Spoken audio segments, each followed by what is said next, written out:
मामले को लेकर दिल्ली प्रदेश कांग्रेस कमेटी की तरफ से एक प्रोटेस्ट का आयोजन किया गया, जिसका सीधा मकसद था कि बीजेपी मुख्यालय तक उनको पहुंचना था। हालांकि ऐसा नहीं हुआ। दिल्ली पुलिस ने उन्हें पहले ही रोक लिया, हवाला दिया, लॉ एंड ऑर्डर का धारा 144 लगा दी गई। तमाम कार्यकर्ता अग्रेसिव तरीके से आगे जाना चाहते थे, तमाम बैरिकेडिंग थी, ड्रोन से उन पर नजर रखी जा रही थी। लेकिन समय बीतता गया, रास्ता बंद था। रास्ता खुलवाने के लिए दिल्ली पुलिस लगातार कहा जाए कि नोटिस दे रही थी, आवाज़ दे रही थी, लगातार माइक में अनाउंस कर रही थी कि आप रास्ता खोलिए, लॉ एंड ऑर्डर खराब हो रहा है, आप रास्ता खोलिए। कारण यही था कि लगातार नीट मामले को लेकर कांग्रेस अगर जिस तरीके से मुखर होकर जिस तरीके से आवाज़ उठा रही है, जिस तरीके से नेशनल टेस्टिंग एजेंसी को लेकर आवाज़ उठा रही है, पूरी तरीके से कहा जाए कि एक बड़ा प्रोटेस्ट का आयोजन दिल्ली प्रदेश कांग्रेस कमेटी की तरफ से किया गया। मुख्यालय की तरफ जाना चाहते थे, रोका गया, नहीं ले जाया गया, डिटेन करके तमाम कार्यकर्ता, या कहा जाए कि दिल्ली प्रदेश अध्यक्ष जो हैं कांग्रेस के देवेंद्र यादव, उनको भी डिटेन तमाम कार्यकर्ताओं के साथ ले जाया गया, हिरासत में लिया गया। लेकिन जिस तरीके की आवाज़ लगातार कांग्रेस उठा रही है, देश भर में जो देशव्यापी प्रदर्शन किया जा रहा है, सीधे तौर पर नीट मामले को लेकर कांग्रेस मुखर आवाज़ से लगातार आवाज़ उठा रही है। और यही नहीं, ये कहा गया है कि यहीं रुकने वाले नहीं है, लगातार इस आवाज़ को हम उठाते रहेंगे। कैमरामैन विजय के साथ Rahul Prakash, 24 Delhi. NEET paper leak मामले में बिहार से 3 अपडेट है जो हमारे दर्शकों को जानना बेहद जरूरी है। पहला अपडेट यह है कि आर्थिक अपराध इकाई के एडीजी NH खान कल दिल्ली गए थे और उन्होंने जांच के दौरान जो भी सबूत मिले उसे शिक्षा मंत्री को सौंप दिया है। दूसरा अपडेट यह है कि तेजस्वी यादव यानी नेता प्रतिपक्ष तेजस्वी यादव के जो PS हैं प्रीतम यादव, उनसे आर्थिक अपराध इकाई ने पूछताछ की है। करीब 1 घंटे की पूछताछ उनसे की गई है और उनसे यह भी सवाल किया गया कि आखिर सिकंदर से आपका संबंध क्या है। और तीसरा जो सबसे बड़ा अपडेट है वह सिविल कोर्ट से आ रहा है, क्योंकि जो आरोपी पकड़े गए हैं 13, उसमें 4 आरोपी ने सिविल कोर्ट में अपनी जमानत के लिए याचिका डाली थी, जिसे सिविल कोर्ट ने अगली तारीख दी है। आर्थिक अपराध इकाई की जो जांच हो रही थी उसमें अब सभी कड़ियां सामने आ चुकी है। अब वक्त कार्रवाई का है जो कभी भी हो सकता है। कैमरामैन ऋषि के साथ सौरभ कुमार, पटना, न्यूज़ 24। 18वीं लोकसभा का पहला सत्र शुरू होने वाला है और बीजेपी की तरफ से विपक्ष और अपने सहयोगियों के साथ स्पीकर और डिप्टी स्पीकर पद पर सहमति बनाने की कोशिश से तेज हो गई है। राजनाथ सिंह लगातार सहयोगियों के साथ बातचीत कर रहे हैं और सरकार के दूसरे मंत्री विपक्ष के साथ बातचीत कर रहे हैं, लेकिन लब्बो लुबाब यही है कि अभी तक बात बन नहीं पाई है। स्पीकर कौन होगा, डिप्टी स्पीकर कौन होगा, इसको लेकर सांसदों के बीच में सहमति नहीं बन पाई है। सूत्रों का कहना है कि इस बात पर सहमति हो सकती है कि इंडिया ब्लॉक में कांग्रेस के अलावा किसी दूसरी पार्टी के नेता को डिप्टी स्पीकर बना दिया जाए। वह दूसरी पार्टी दक्षिण भारत की हो सकती है, DMK का कोई सांसद डिप्टी स्पीकर हो सकता है, या शरद पवार की पार्टी से कोई डिप्टी स्पीकर हो सकता है। भाजपा इसका नफा नुकसान ढूंढ रही है, तोल रही है कि डिप्टी स्पीकर का पद इंडिया ब्लॉक के किसी पार्टी को देने से क्या गठबंधन में कोई दिक्कत नहीं आएगी, एनडीए के सहयोगी नाराज तो नहीं होंगे। स्पीकर कौन होता है वो बीजेपी को अभी तय करना है, जिस पर अंतिम मुहर अभी बीजेपी और एनडीए के नेताओं की जो बैठक हुई थी उसमें नहीं लग पाई है। कैमरामैन राणा अविनाश के साथ Kumar Gaurav, news 24 Delhi. Pro tem speaker पर कांग्रेस को ऐतराज, कहा कि 8वीं बार दलित सांसद के रूप में चुनकर आए कोडिकुनिल सुरेश को प्रोटेम स्पीकर बनाया जाना चाहिए था। लोकसभा के लिए भाजपा सांसद भर्तृहरि मेहता प्रोटेम स्पीकर बनाए गए हैं। कांग्रेस ने इस पर अपनी आपत्ति दर्ज की है और इसे संसदीय परंपरा के खिलाफ लिया गया निर्णय कहा है। गौरतलब है कि गुरुवार को राष्ट्रपति द्रौपदी मुर्मू ने भर्तृहरि मेहताब को 18वीं लोकसभा के लिए प्रोटेम स्पीकर नियुक्त किया। यह जानकारी गुरुवार शाम केंद्रीय संसदीय कार्य मंत्री किरण रिजिजू ने दी। संसदीय कार्य मंत्री के मुताबिक नए लोकसभा अध्यक्ष का चुनाव होने तक मेहताब बतौर प्रोटेम स्पीकर अध्यक्ष का कर्तव्य निभाएंगे। कांग्रेस महासचिव केसी वेणुगोपाल ने कहा कि यह सरकार का निर्णय एक संसदीय परंपराओं को नष्ट करने जैसा है। कैमरा पर्सन सुनील के साथ रमन कुमार, दिल्ली, न्यूज़ 24। पूर्व सांसद और अब कांग्रेस नेता उदित राज ने संसद परिसर से अंबेडकर की मूर्ति हटाए जाने को लेकर के आंदोलन छेड़ने की बात कही है। उनका कहना है कि जो मूर्ति पहले जिस स्थान पर थी उसके वापस उसी स्थान पर अगर नहीं रखा गया तो 26 जून को वो संसद घेराव करेंगे और जंतर मंतर पर बड़ा धरना प्रदर्शन करेंगे। आपको बता दें कि संसद में जितनी भी विभूतियों की मूर्तियां लगी थी सबको अलग अलग जगह से हटा करके एक जगह पर इकट्ठा रख दिया गया है, लेकिन अब जो है इस पर विवाद गरमा रहा है। तमाम विपक्षी दल के नेताओं ने इस पर सवाल खड़े किए हैं और अब उदित राज ने भी ये बात कही है, चूँकि वो दलित समाज से आते हैं और इसलिए इसको बड़ा मुद्दा बनाने की वो कोशिश कर रहे हैं कि जो भीमराव अंबेडकर की जो मूर्ति जहाँ पे थी उसको वहीं पर वापस रखा जाए। और इसको लेकर के उन्होंने अल्टीमेटम दिया है कि 26 जून को वो संसद घेराव करेंगे। कैमरामैन अजय के साथ प्रशांत देव, न्यूज़ 24 दिल्ली। लोकसभा चुनाव में मिली करारी हार के बाद उत्तर प्रदेश में होने वाले विधानसभा के उपचुनाव में मजबूत उम्मीदवारों की तलाश में जुट गई हैं बसपा प्रमुख मायावती।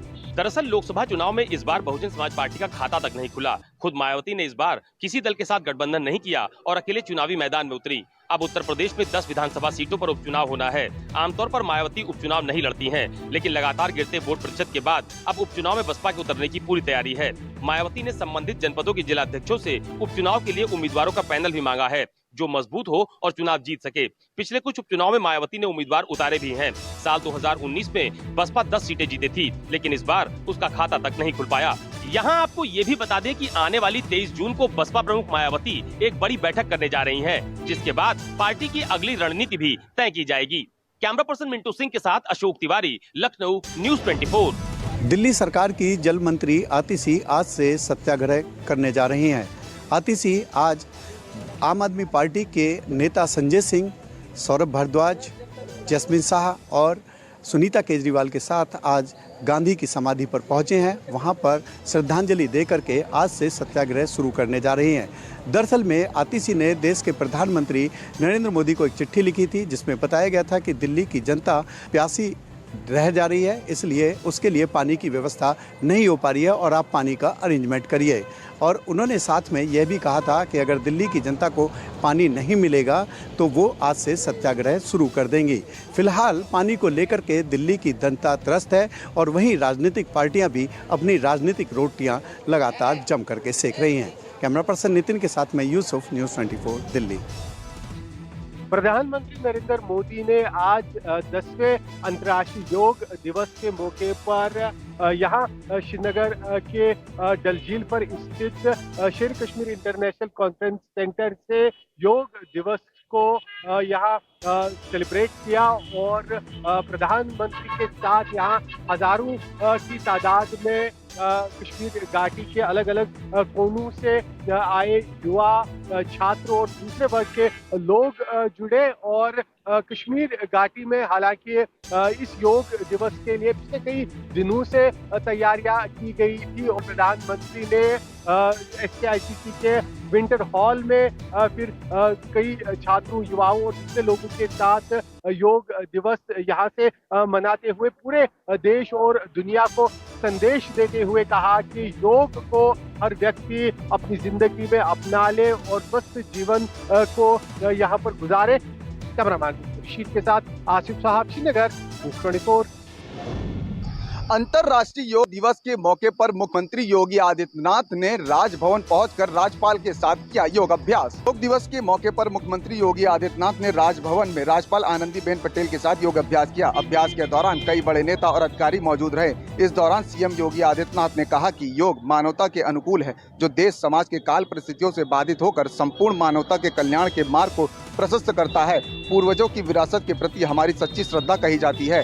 अंतर्राष्ट्रीय योग दिवस पर हम सभी के लिए भारत की इसी परंपरा के प्रति इसी श्रद्धा को व्यक्त करने का एक माध्यम बना है। खास बात ये भी रही कि उत्तर प्रदेश की राजधानी लखनऊ में योग दिवस के मौके पर सभी मंत्री और बड़े नेता योग अभ्यास में शामिल हुए। कैमरा पर्सन मिंटू सिंह के साथ मनोज पांडे, लखनऊ, न्यूज़ 24। बेहतर स्वास्थ्य, सेहत और जीवन शैली के लिए योग जो है काफी मायने रखता है, महत्वपूर्ण है। और आज 21 जून है। 21 जून देश सहित विदेश में जो है अंतर्राष्ट्रीय योग दिवस जो है वो मनाया जा रहा है। मैं इस वक्त मुंबई के कांदिवली इलाके में हूँ और यहाँ पर केंद्रीय मंत्री पीयूष गोयल जो है योग कार्यक्रम में शिरकत करने के लिए पहुँचे हैं। मैं आपको तस्वीर दिखाना चाहूँगा। इस वक्त कांदिवली के चारकोप इलाके की है और आप तस्वीरों में इस वक्त मंच पर केंद्रीय मंत्री पीयूष गोयल को जो है वो देख सकते हैं। योग दिवस पर शामिल होने के लिए पीयूष गोयल इस वक्त कांदिवली में है। किस तरह से योग जो है आम लोगों के लिए महत्व रखता है, किस तरह से लोग इसे अपने रोजाना दिनचर्या में शामिल करते हैं, मैं आपको ये तस्वीर दिखाना चाहूँगा। आप देख सकते हैं कि पीछे पीयूष गोयल जो है भारी बारिश में एक योगाभ्यास कार्यक्रम में शामिल होकर जो है वो पहुँचे हुए हैं और अब यहाँ से वो योग कार्यक्रम में शामिल होकर निकले हैं। पूरा 90 फीट रोड है। इस रोड को पूरी तरह से बंद कर दिया गया था योग कार्यक्रम के लिए। कैमरामैन संजय के साथ राहुल पांडे, न्यूज़ 24 मुंबई। 10वें अंतर्राष्ट्रीय योग दिवस के मौके पर पतंजलि योग पीठ में बाबा रामदेव ने तमाम लोगों को योगा का अभ्यास ही नहीं कराया बल्कि कई मंत्र भी दिए कि आजकल के समय में जिस तरीके से भागती दौड़ती जिंदगी हो गई है उसमें झटपट योगाभ्यास कैसे किया जाए। योगाभ्यास के साथ साथ उन्होंने ये भी कहा कि निरंतर अभ्यास करने से ही योग जीवन में समाहित हो पाएगा और इससे आचरण के साथ साथ तमाम चीज़ों का भी विकास हो पाएगा। इस बार जिस तरीके से योग का थीम है स्वयं और समाज को लिए जो है योग जरूरी है, उसी को ध्यान में रखते हुए बाबा रामदेव ने लगातार जो है योगाभ्यास को लेकर के बातें कही। जिस तरीके से पिछले 10 वर्षों में अंतर्राष्ट्रीय योग दिवस मनाया गया, लोगों में जागरूकता बढ़ी है। ऐसे में बाबा रामदेव का ये कहना है कि अगर ये आगे भी इसी तरीके से चलता रहा तो ये विश्व को और अलग ऊंचाई पर ले जाएगा। कैमरा पर्सन कलिकांत झा के साथ पल्लवी झा, हरिद्वार, न्यूज़ 24। आज अंतर्राष्ट्रीय योग दिवस है और पूरी दुनिया में आज योग दिवस मनाया जा रहा है। हम इस समय मौजूद हैं भारत पाकिस्तान अंतर्राष्ट्रीय सीमा के आरएसपुरा सेक्टर में। यहाँ पर बीएसएफ के जवानों को देखिए, ऑफिसर्स को देखिए कि कैसे अंतर्राष्ट्रीय योग दिवस को मना रहे हैं। ये वो बहादुर जवान हैं जिनकी वजह से हम सुरक्षित हैं, हमारी सीमाएं सुरक्षित हैं। ये जो जवान हैं ये 24 घंटे हमारी सरहद की रक्षा करते हैं, लेकिन ऐसे पल इन जवानों के लिए बेहद कम आते हैं। योग जो इन जवानों को, हर किसी को मानसिक रूप से, शारीरिक रूप से पूरी तरह से फिट रखता है और योग सबको करना चाहिए, ऐसा जानकार कहते हैं। और ये देखिए यहाँ पर जो बीएसएफ के जवान हैं, जो ऑफिसर्स हैं, वो कैसे यहाँ पर अलग अलग आसन कर रहे हैं। कैमरामैन पवन के साथ पंकज शर्मा, न्यूज़ 24, भारत पाकिस्तान अंतर्राष्ट्रीय सीमा, आरएसपुरा सेक्टर। पश्चिम बंगाल के राज्यपाल से भी आनंद बोस ने एक बार फिर से गंभीर आरोप लगाया है कि उनकी जासूसी किया जा रहा है। 2023 के नवंबर में उन्होंने इस तरह का आरोप लगाया था और उन्होंने फिर से एक बार कहा है कि पूरे राजभवन में जो कोलकाता पुलिस है उनकी कहीं न कहीं जासूसी कर रही है। और इसको लेकर उन्होंने मुख्यमंत्री ममता बनर्जी को एक पत्र लिखा है कि पूरे राजभवन परिसर से कोलकाता पुलिस की ड्यूटी को हटा दिया जाए, क्योंकि राज्यपाल का कहना है कि जो दायरा होता है, राज्यपाल से कौन मिलने आ रहा है, राज्यपाल क्या क्या एक्टिविटी है, सारी जासूसी कर कोलकाता पुलिस यहाँ पे जिस तरह से मुख्यमंत्री ममता बनर्जी के या जहाँ पे अधिकारी हैं उनको वहाँ पे पहुँचाती है। इसको लेकर राज्यपाल और मुख्यमंत्री ममता बनर्जी में एक बार फिर तानातानी दिख रही है, विरोध दिख रहा है। और यहीं पे राज्यपाल का कहना है कि जल्द से जल्द राज्यभर में जो पुलिस ड्यूटी पे तैनात है, इसके पहले 99वें सचिवालय में ये पुलिस ड्यूटी पे तैनात था और इन्हीं को यहाँ पे ड्यूटी पे लगाया गया है और यही कोलकाता पुलिस मेरी जासूसी कर रही है। और इसको लेकर मुख्यमंत्री ममता बनर्जी को सख्त पत्र लिखा है कि जल्द से जल्द इन कोलकाता पुलिस को पूरे राजभवन के परिसर से हटाया जाए। कैमरामैन पंकज के साथ मनोज पांडे, न्यूज़ 24, कोलकाता। प्रहार जनशक्ति पार्टी के प्रमुख बच्चू कडू ने खुद की जान को खतरा बताया है। विधायक कडू ने इसकी जानकारी एसपी को खत लिखकर दी है। जानकारी के मुताबिक एसपी को लिखे पत्र में बच्चू कडू ने कहा है कि उनका एक्सीडेंट होने की अफवाह जो है वो फैलाई जा रही है। एसपी को लिखे खत में कडू ने यह भी कहा है कि लगातार उनके पास लोगों के फोन कॉल्स आ रहे हैं और उनसे उनके एक्सीडेंट के बारे में पूछा जा रहा है। कडू ने पुलिस से मांग की है कि इस पूरे मामले के पीछे जो कोई भी होगा उस पर जो है कड़ी से कड़ी कार्रवाई पुलिस करे। आपको बता दें कि बच्चू कडू को पुलिस ने Y+ की सुरक्षा दी है। बच्चू कडू का खत मिलने के बाद पुलिस ने इस पर संज्ञान लिया है और मामले की जांच शुरू कर दी है। कैमरामैन सुनील भारती के साथ राहुल पांडे, न्यूज़ 24, मुंबई। ओबीसी कोटे से मराठा समाज को आरक्षण ना मिले, इस मांग को लेकर ओबीसी के एक्टिविस्ट लक्ष्मण हाके वडीगोद्री जालना जिले में वो अनशन पर बैठे हैं। आज अनशन का 9वां दिन है और आज के 9वें दिन वहां पर सरकार का प्रतिनिधिमंडल लक्ष्मण हाके से मिलने पहुंचा। उसमें मंत्री गिरीश महाजन और मंत्री उदय सामंत मौजूद थे। लक्ष्मण हाके ने वहां पर उप मुख्यमंत्री देवेंद्र फडणवीस से फोन पर बात की। देवेंद्र फडणवीस ने लक्ष्मण हाके को बताया कि आपका प्रतिनिधि मंडल मुंबई भेजिए, आज शाम को वहां पर बैठक करेंगे। मुख्यमंत्री एकनाथ शिंदे और उप मुख्यमंत्री देवेंद्र फडणवीस के साथ उनकी बैठक होने वाली है। इस बैठक में विजय वडेट्टीवार, पंकजा मुंडे, गोपीचंद पडलकर जैसे नेता भी मौजूद रहेंगे। उधर मनोज जरांगे पाटिल ने कहा है कि ओबीसी और मराठा समाज में दंगा करवाने के लिए ओबीसी आंदोलन को बड़ा करने की कोशिश महाराष्ट्र सरकार कर रही है, लेकिन वो ऐसा होने नहीं देंगे। कैमरामैन अखिलेश सिंह ठाकुर के साथ विनोद जगदाले, न्यूज़ 24 मुंबई। बीजेपी से जूनागढ़ के सांसद एक बार फिर घिरे विवादों में मंच पर आभार प्रकट करने थे मतदाताओं का, लेकिन खुलेआम दे दी विरोधियों को धमकी। जूनागढ़ लोकसभा से लगातार तीसरी बार सांसद राजेश चुड़ासमा यूं तो अपने संसदीय क्षेत्र में मंच पर मतदाताओं का आभार प्रकट करने पहुंचे थे, लेकिन मंच पर जाते ही उनके सुर बदल गए। जूनागढ़ में मतदाताओं के आभार कार्यक्रम में पहुंचे सांसद जी ने सीधे तौर पर कह दिया कि मैं सार्वजनिक मंच से कह रहा हूं कि भारतीय जनता पार्टी हिसाब करे या ना करे, लेकिन मुझे जो भी लोग खटके हैं या जो भी मेरी राह का रोड़ा बने हैं उनको मैं छोड़ने वाला नहीं हूं। यहाँ आपको बता दें कि जूनागढ़ में मशहूर डॉक्टर अतुल चंग आत्महत्या मामले में भी सांसद राजेश चुड़ासमा का नाम सामने आने पर काफी विवाद हुआ था। अब एक बार फिर विवाद होने पर राजेश चुड़ासमा बचाव की मुद्रा में सामने आए हैं और सफाई देते हुए ये कह रहे हैं कि ये संदेश उनका इंटेंसली नहीं था, ये ऐसे ही फ्लो में निकल गया है। कैमरामैन प्रभात साथ भूपेंद्र सिंह, अहमदाबाद, न्यूज़ 24। समाजवादी पार्टी अपने बागी विधायकों की सदस्यता खारिज करवाएगी और इसके लिए समाजवादी पार्टी ने वैधानिक प्रक्रिया भी शुरू कर दी है। समाजवादी पार्टी अपने 7 विधायकों की सदस्यता को खारिज करवाएगी। विधानसभा अध्यक्ष के सामने जल्द ही इस विषय पर याचिका दाखिल होने वाली है।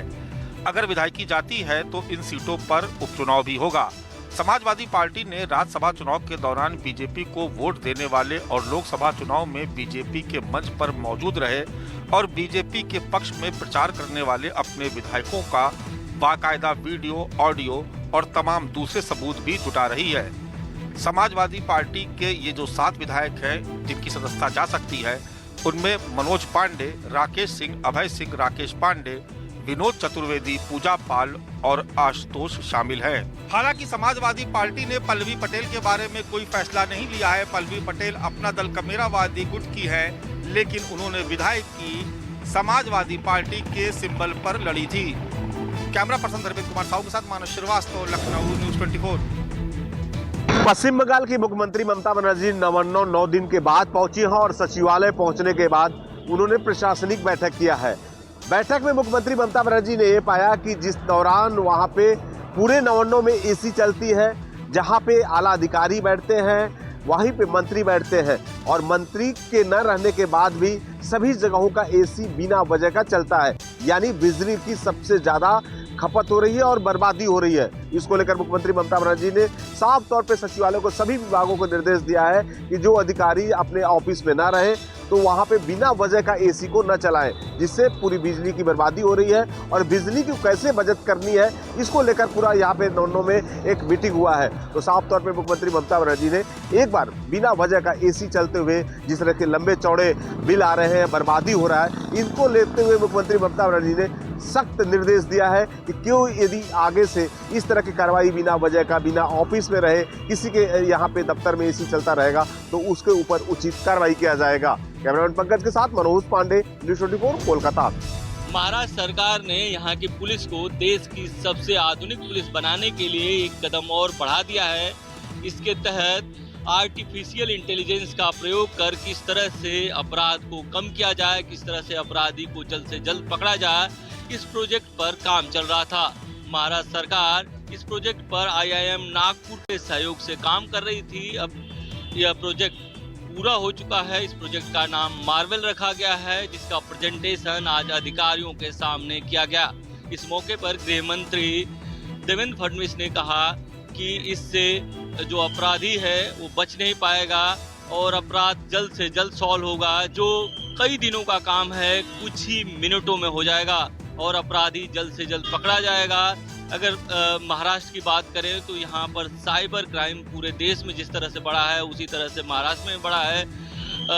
गृह मंत्री का मानना है कि इससे साइबर क्राइम पर लगाम लगाया जा सकेगा और जल्द से जल्द अपराधी को पकड़ा जा सकेगा। कैमरामैन के साथ इंद्रजीत सिंह, न्यूज़ 24, मुंबई। दुनिया के सबसे ऊंचे रेल पुल पर ट्रेन का किया गया है सफलतापूर्वक परीक्षण। अब दुनिया मानेगी भारत का डंका, क्योंकि भारत ने वो कर दिखाया है जो कोई दुनिया का दूसरा देश नहीं कर पाया है। अब वो दिन दूर नहीं है जब कन्याकुमारी से लेकर कश्मीर घाटी तक ट्रेन चलना शुरू हो जाएगी। ये जो परीक्षण किया गया है, ये किया गया है संगलदान से रियासी रेलवे स्टेशन के बीच। आने वाले चंद दिनों में रियासी से लेकर कश्मीर घाटी तक ट्रेन चलना जल्द शुरू हो जाएगी और उधमपुर से लेकर रियासी के बीच ट्रेन भी जो है इस साल के अंत तक चलना शुरू हो जाएगी। यानी इस साल के अंत तक कश्मीर घाटी से लेकर कन्याकुमारी तक जो है रेल के जरिए देश दुनिया का संपर्क सालों साल जुड़ा रहेगा। कैमरामैन पवन के साथ पंकज शर्मा, न्यूज़ 24, रियासी। हिमाचल प्रदेश में झमाझम बारिश, 5 डिग्री तक गिरा पारा। बारिश के बाद मौसम हुआ सुहावना। हिमाचल प्रदेश के कई क्षेत्रों में तेज बारिश हो रही है। शिमला में तेज बारिश से रास्ते और सड़कें पानी से लबालब हो गए हैं। प्रदेश में बीते 48 घंटे के दौरान हुई बारिश से मौसम सुहावना हो गया है। पहाड़ों पर इससे तापमान में 4 से 5 डिग्री सेल्सियस तक की गिरावट आई है। बारिश के बाद प्रदेश वासियों ने भीषण गर्मी से राहत की सांस ली है। मौसम विभाग की माने तो अगले कल यानी 22 जून को प्रदेश के मैदानी इलाकों को छोड़कर अन्य क्षेत्रों में हल्की बारिश हो सकती है। 23 जून को केवल अधिक ऊंचाई क्षेत्रों में ही हल्की बूंदाबांदी देखने को मिल सकती है, मगर 24 जून से पश्चिमी विक्षोभ फिर सक्रिय होगा और उस दिन प्रदेश के ज्यादातर इलाकों में बारिश का पूर्वानुमान है। 25 व 26 जून को अधिकांश भागों में बारिश हो सकती है। पहाड़ों पर बारिश के बाद ज्यादातर शहरों के तापमान में भारी गिरावट दर्ज की गई है। इससे 1 महीने से हीट वेव से जूझ रहे हिमाचल की जनता को राहत मिली है। राजेश शर्मा, शिमला, न्यूज़ 24।